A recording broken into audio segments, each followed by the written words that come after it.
Bonjour à tous, j'espère que vous allez bien. Aujourd'hui on se retrouve dans une nouvelle vidéo Pocket Letter et on va la faire un petit peu plus différente de d'habitude.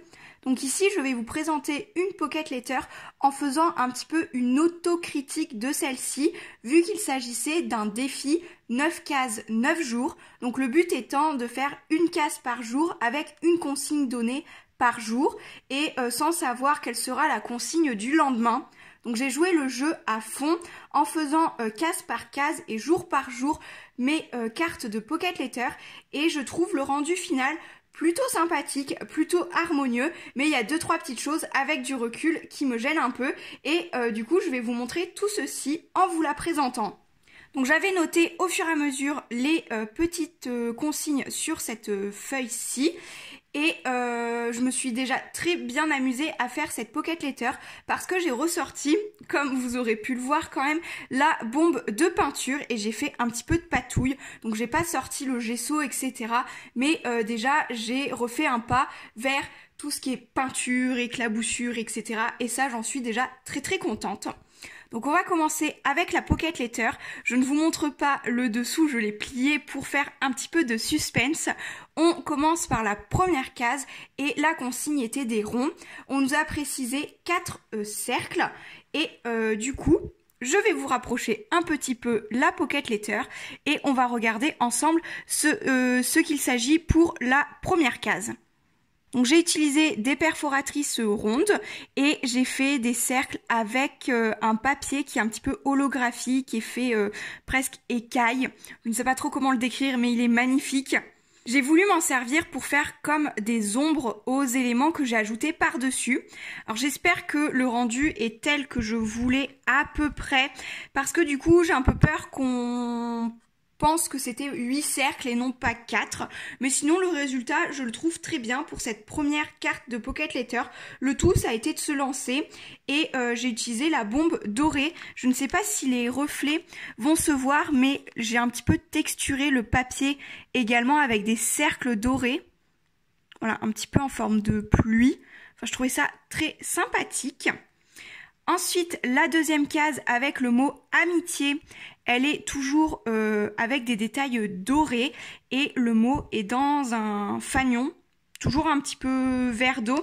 J'ai essayé d'assortir les couleurs dès le départ parce que j'avais très peur que ça fasse trop fouillis par la suite en fait, sans savoir s'il fallait rajouter des couleurs ou quoi. J'avais très peur d'avoir une couleur imposée à un moment donné dans la Pocket Letter et que ça n'aille pas du tout avec ce que j'avais commencé. Donc le fond de la deuxième case est noir, toujours bombé en doré. Là, ce qui me gênerait le plus peut-être, c'est le mot amitié, parce que je n'avais pas de lettre A majuscule de cette catégorie de stickers et du coup je trouve que c'est peut-être un peu moins joli, mais ça c'est un chipotage personnel, j'aurais bien mis une majuscule juste là. Sinon j'en suis plutôt contente, papillon, tout ça, enfin c'est un petit peu le style que je fais d'habitude, j'aime beaucoup toujours les demi-perles, donc pour cette case tout va très bien on va dire. Ensuite, troisième case, nous avions washi tape. Donc pour ce qui est des washi tape, je les ai mis un petit peu, comment dire, pas en quinconce, mais comme ceci. Parce que je pensais que je n'allais pas pouvoir bien la décorer si par exemple je faisais que coller toutes les bandes côte-côte et que ça fasse un fond uni. Je me suis dit bon, ça se trouve après on verra plus que c'est des bandes de washi tape, donc je les ai mis en décalé avec plusieurs couleurs, toujours dans les tons que j'ai utilisés pour la Pocket Letter. Une petite touche de rose, mais sinon majoritairement du bleu-vert. Et le troisième papier, c'est le même que le premier. Donc j'ai alterné le vert d'eau et le noir pour éviter de faire trop de fonds différents et apporter trop de couleurs à la Pocket Letter. Donc on a toujours des petits embellissements fleurs, etc. Donc je la trouve plutôt sympathique comme ceci. Ensuite, je vous ouvre pour la deuxième ligne. Et on est donc à la quatrième case. On avait pour thème un tag. Voilà. Donc le tag ici, j'ai utilisé un tag de chez Action qui était dans les tons de rose pour toujours ajouter la petite couleur de la petite teinte, la petite touche de rose de la Pocket Letter. Là, c'est monté sur mousse généralement ces petits stickers ci. Là, je le trouve peut-être un peu petit. Il se noie dans les autres éléments de la Pocket Letter. J'aurais pu peut-être le mettre en plus grand pour le mettre un petit peu plus en valeur, mais sinon il se marie plutôt bien. Pour le fond, j'ai utilisé un genre de masque avec des écritures et il est toujours bombé en doré. Voilà, donc sur le côté, j'ai rajouté quelques petits éléments vert d'eau pour aller toujours dans les couleurs de la Pocket Letter. Pour la case numéro 5, nous avions comme thème tampon. Donc là, pareil, je dirais la même critique que pour la case précédente. Le tampon se noie un peu dans la masse et il est trop petit, je pense. J'aurais pu en prendre un plus grand, mais j'aimais trop cet effet dentelé de ce tampon-là. Mais voilà, c'est peut-être un mauvais choix.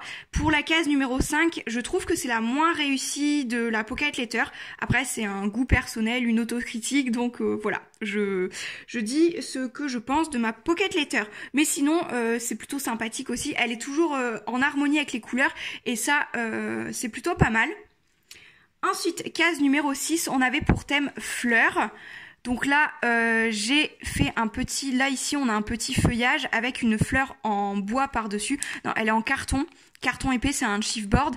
Et la fleur est en relief, donc elle est par-dessus la Pocket Letter, juste ici. Là, pour le coup, elle est bien voyante. Elle est plus grande, donc forcément, on la voit mieux. Et là, je trouve que ça passe mieux en taille. Et j'aime beaucoup le fond de cette carte-ci. Donc le noir ressort plutôt pas mal avec le doré. Franchement, on voit tous les reflets de cette peinture dorée en bombe du coup. Et là, c'est un masque de Romain, donc créa de moi. Je pense que vous connaissez peut-être. En tout cas, je vous mets en barre d'informations les liens et c'est lui qui a créé les masques que j'ai utilisés et franchement celui-là est magnifique en nid d'abeille mais avec des petites touches un petit peu destroy, enfin pas tout à fait rempli correctement avec des petits détails et ça j'adore. Et là la peinture, je la trouve vraiment cette case là, je l'aime beaucoup, le fond je le trouve très joli et j'en suis vraiment contente pour le coup. Ensuite, on passe à la case numéro 7. Le thème ici était 5 cœurs. Donc j'ai encore une fois utilisé des perforatrices. La plus grande ici est festonnée et j'ai pris un effet un petit peu bois.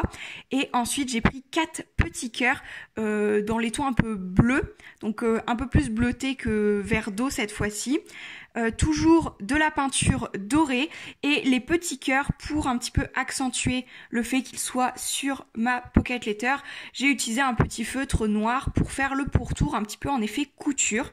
Donc là, je l'aime plutôt bien. Il y a bien les 5 cœurs, donc là, j'ai pas trop de choses à dire sur cette case-ci. Pour la suivante, on est à nouveau sur une case noire et le thème était une enveloppe.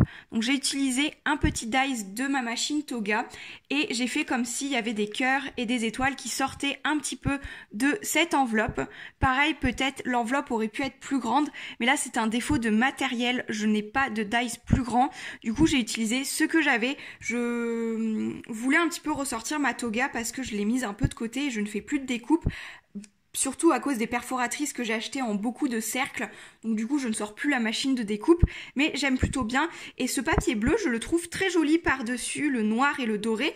Les couleurs vont plutôt bien ensemble, je trouve. Et pour finir, nous avons la toute dernière case qui est pour thème 3 boutons. Donc je vous remonte la feuille, voilà, j'avais bien noté au fur et à mesure. Et là pour les 3 boutons, j'ai utilisé ces 3-ci qui sont mint, rose et avec du blanc également. Donc toujours la touche de rose et la couleur mint un peu partout. Donc là j'ai pas grand chose à dire non plus, c'était plutôt facile. Je pense que c'était une des cases les plus faciles à faire. 3 boutons, bah voilà, tu sors 3 boutons assortis à la Pocket Letter. Et comme la Pocket Letter est finie, bah, c'est plus facile d'assortir parce qu'on voit tout ce qu'on a fait déjà avant. Il y a un petit donut en relief juste ici, il est monté, enfin il est sur mousse quoi, c'est un stickers et il est à cheval sur 2 cartes, ça donne un peu plus de relief. Je vais vous déplier la Pocket Letter et vous la montrer dans sa globalité. Ici on a un vellum avec Be Happy qui est toujours avec du doré, donc toujours dans les mêmes couleurs. Voilà dans son ensemble la Pocket Letter avec toutes les cases dépliées. N'hésitez pas à me dire en commentaire votre avis, savoir si vous aurez fait, comment vous aurez fait, pourquoi pas, si ça vous dit d'échanger avec moi à ce sujet. En tout cas, je suis très contente d'avoir participé à ce défi. Je me suis vraiment amusée, comme je vous ai dit, à faire cette Pocket Letter. J'espère qu'elle plaira à la personne à qui je l'envoie. Et sur ce, je vous dis à très bientôt dans de prochaines vidéos. Ciao!